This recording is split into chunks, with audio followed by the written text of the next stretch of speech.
Have you ever felt that no matter who you choose as a partner, your relationships always end up following the same painful pattern? The intensity of the beginning, that feeling of finally finding the right person, and then slowly the silence, the subtle criticism, or the emotional withdrawal, and every time the same pain returns. If this sounds familiar, know this: you are not cursed and you are not crazy. Carl Jung, one of the greatest psychologists of the 20th century, revealed a truth that many people refuse to hear. Toxic relationships are not an accident. They are a mirror of your own inner wounds. What you live out in your relationships is often the expression of an unconscious mechanism, the projection of the shadow. Your psyche, in a desperate attempt to heal, unconsciously chooses partners who carry your hidden traits, your wounds, and your weaknesses. What you refuse to see in yourself, you externalize in the other. For example, if you refuse to accept your own anger, you attract someone who explodes. If you deny your vulnerability, you fall for someone cold or critical. If you ignore your fear of rejection, you end up with a partner who constantly threatens to leave. In truth, the other person becomes the carrier of what you haven't yet integrated. And so the cycle repeats again and again. Maybe you recognize yourself in some of these patterns. Perhaps you start a relationship by idealizing the other person, seeing them as perfect. But this admiration often hides a projection. You are placing onto them the light you've refused to acknowledge in yourself. They become your mirror and you fall into dependence on their approval. Then another cycle begins. Criticism. You find yourself obsessing over their flaws, pointing out everything that's wrong with them. But in reality, you're fighting your own inner faults, the parts of you haven't yet admitted. Every accusation you throw at them is often a way of avoiding what you can't accept in yourself. There's also jealousy and the need for control. You fear being abandoned, fear not being enough. Behind this jealousy is the projection of your own sense of unworthiness. Or maybe you've always played the role of the savior, choosing partners who are broken, people to fix, as if your love could heal them. But the truth is, behind this need to save others is your own deep desire to be saved. Your unconscious drives you to give what you most desperately want to receive. And what about those who always end up with explosive, angry, dominating partners, while they themselves claim to be kind and gentle? Again, it's no accident. By refusing your own anger, by avoiding conflict, you allow the other person to play the role of the aggressor for you. Perhaps you also feel like you are always the victim. It's always me who suffers because of them. But behind this role, there is often an escape from responsibility. Blaming the other spares you from facing the hardest truth of all. Sometimes you stay in the cycle because you are afraid of making a radical choice for yourself. And finally, the most subtle sign, the constant need for approval. You change your behavior, your opinions, even your clothes, just to avoid disagreement. Without realizing it, you hand over your power to the other person, letting them define your value. But in truth, it's not their judgment you fear. It's your own inner critic echoing back at you. Here's a little scenario. Imagine someone named Alex. Every time Alex starts a relationship, they notice the same pattern. Sudden mood swings, subtle criticisms, emotional withdrawal. They find themselves constantly trying to fix their partner, managing moods, adjusting their own behavior, even suppressing their feelings to avoid conflict. It feels like carrying a heavy suitcase that isn't theirs, yet they've been carrying it for years. One day, Alex decides to try something different. They set a simple but firm boundary. I can support you, but I will not carry your emotional baggage for you. At first, it feels awkward, even uncomfortable. The partner reacts with surprise, maybe even frustration. But Alex stays grounded. They pause before reacting, notice their own triggers, and focus on choosing their own emotional response instead of being pulled into someone else's unresolved patterns. Over time, something shifts. Either the partner begins to take responsibility for their own feelings, or the relationship naturally balances, or sometimes ends. And that's okay, because Alex has discovered the most important truth. Their value and emotional well-being are not defined by someone else's unresolved issues. They are free to reclaim their power step by step without carrying what doesn't belong to them. This is exactly what we mean when we talk about setting boundaries and reclaiming your shadow. It's not about controlling the other person. It's about taking responsibility for your own emotional life. And when you do, the repetitive patterns start to lose their grip, leaving space for healthier, conscious connections. If you recognize yourself in any of these patterns, first, take a deep breath and let this sink in. You are not broken. You are not alone. What you're experiencing is something many people go through, even if no one talks about it. And just realizing this, that's already the first tiny spark of freedom. So, let's get real. How do you actually break free from this cycle? How do you stop repeating the same old heartbreak over and over? Here's the truth. The answer is not in trying to change your partner. It's not about hoping they will magically be different. Real change? It starts with you, with understanding yourself, your patterns, and your hidden parts. The parts of you that have been running the show without you even knowing it. Step 1. Spot the projection. Look closely at that trait in your partner that pushes your buttons the hardest. The thing that makes your blood boil, that triggers your heart to race, that makes you roll your eyes or shrink down inside. Ask yourself, when did I decide that this trait was unacceptable in me? When have I hidden this part of myself? Maybe it's anger. Maybe it's vulnerability. Maybe it's fear of rejection or a need for control. Whatever it is, own it. Recognize that this is not just about them, it's about you. That realization alone, it starts loosening the chains. Let me give you a picture. Imagine someone who feels constantly criticized by their partner.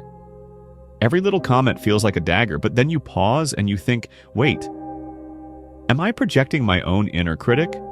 Am I the one judging myself harshly every day, silently, without mercy? Suddenly, the partner isn't the enemy anymore. They're just holding up a mirror. And once you see the mirror for what it is, the power it had over your emotions begins to fade. Next, reclaim your shadow. Say to yourself quietly or out loud, I see this in them and I know it is also part of me. Let the words resonate in your body, in your heart, in every cell. Don't rush it. Feel it. This is not just a phrase, it's a bridge. Every time you acknowledge this, you are taking ownership of parts of yourself you've ignored, denied, or projected onto others. You are stepping into the first true act of emotional freedom. Notice how your shadow shows up. Anger, fear, vulnerability, judgment, neediness, or perfectionism. Each of these traits is natural and human, and each has a healthy, constructive way to express itself.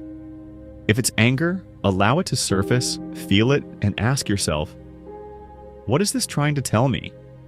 Is it a boundary being crossed? A value being ignored? Anger, when understood, is a guide, not a curse. If it's vulnerability, practice opening up safely, even in small ways. Share a feeling without shrinking or apologizing. If it's fear or judgment, observe it like a scientist noticing patterns in nature.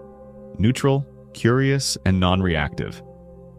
Here's an exercise you can do right now. Grab a notebook or even your phone.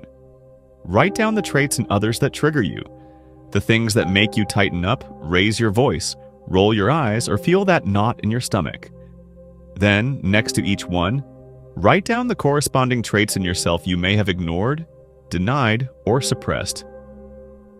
Perhaps it's a need for recognition, a desire for control, a suppressed anger, or a fear of being rejected. Then reflect, how can I express these constructively? Think about calm anger, safe vulnerability, honest, compassionate communication.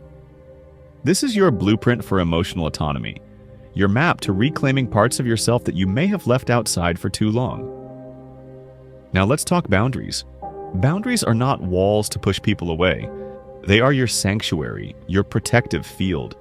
They protect your energy, your focus, and your emotional space. Imagine boundaries as an invisible shield that allows you to interact with the world without absorbing every emotional storm. When someone triggers you, pause, breathe, and say internally, "This is their shadow, not mine." I will not carry it. Practice responding consciously, whether through calm words, measured silence, or thoughtful action. Each time you choose this, you strengthen your inner freedom layer by layer. Let's expand on visualization. Close your eyes for a moment and picture yourself moving through relationships with full awareness, clarity, and calm. See yourself engaging with curiosity, honesty, and love, rather than reaction. Imagine standing firm while another's judgment or criticism bounces off you like light off a mirror. Feel the weight lifting as projections no longer cling to you. Sense the space around you, the freedom, the confidence, the lightness that comes with reclaiming your power. Each act of conscious choice chips away at unconscious patterns that have held you captive. Now, let's deepen the practice with scenarios. Picture a friend snapping at you or a partner criticizing you in a way that normally would trigger pain or defensiveness. Instead of reacting immediately, pause and breathe. Say to yourself, "This is not about me, it's their shadow." Notice your body. Tension in your shoulders, your chest tightening, your stomach fluttering. Don't push it away. Let it be. Acknowledge it and let your response come from awareness, not habit. Perhaps you speak calmly or perhaps you choose silence. The power is in choosing your response, not reacting automatically. Many of these patterns have roots in early wounds, often called the mother wound. This wound subtly shapes your choices, guiding you toward relationships that unconsciously replay old dynamics. Recognizing it is the first step toward liberation. Naming it gives it less control. Beginning to heal it adds another layer of freedom. Observe where the old patterns emerge. Moments of jealousy, fear of abandonment, excessive people-pleasing. Each moment is an opportunity to reclaim a piece of yourself that has been unconsciously surrendered. Let's make this practical. Take a few minutes each day to check in with your shadow. Ask, where am I reacting? Where am I projecting? What part of me am I avoiding? Write down what surfaces. Even small acknowledgments like noticing impatience, irritation, or neediness are victories. Over time, this daily practice transforms the way you engage with your world. You are training your mind, your heart, and your body to respond consciously rather than repeat old patterns. Now, return to the visualization. Picture your next interaction, maybe with a partner, friend, or colleague. See yourself standing in calm awareness, responding with presence, not projection. Feel your feet rooted, your breath steady, your heart open but protected. Notice the confidence that comes from owning your reactions, from refusing to carry what isn't yours. Every conscious choice you make reinforces your autonomy. Every moment of self-awareness chips away at the old cycle of unconscious reactivity. Let's go further. Imagine an entire day where you respond this way. Each interaction, each comment, each trigger becomes a micro-opportunity to practice reclaiming your shadow.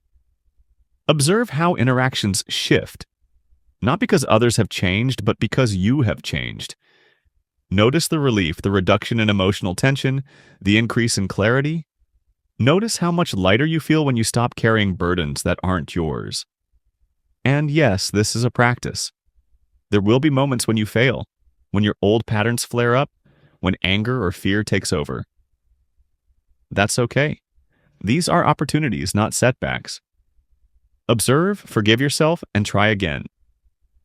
Each time you return to awareness, each time you choose conscious response over habitual reaction, you strengthen your power and emotional freedom. Finally, integrate this knowledge into your life. Set reminders. Journal, reflect, breathe, and practice. Share your progress with yourself, or even with trusted people who support your growth. Each reflection, each act of awareness, each boundary upheld is a step toward mastery of your emotional destiny. Every interaction is an opportunity to reclaim yourself. Every conflict is a chance to notice triggers and respond consciously. Every time you choose self-compassion over reactivity, you reinforce your power. Step by step, projection by projection, boundary by boundary, you reclaim yourself. Subscribe and hit the bell so you don't miss the next video where we'll dive into the mother wound, how it shapes your relationships and how to heal it to finally break free from repeating cycles. You are not alone. You have the power. Step by step, projection by projection, boundary by boundary, you reclaim yourself. Thank you for choosing truth. Thank you for choosing growth. Thank you for choosing you. Reclaim your power. Master your emotional destiny. I'll see you in the next video.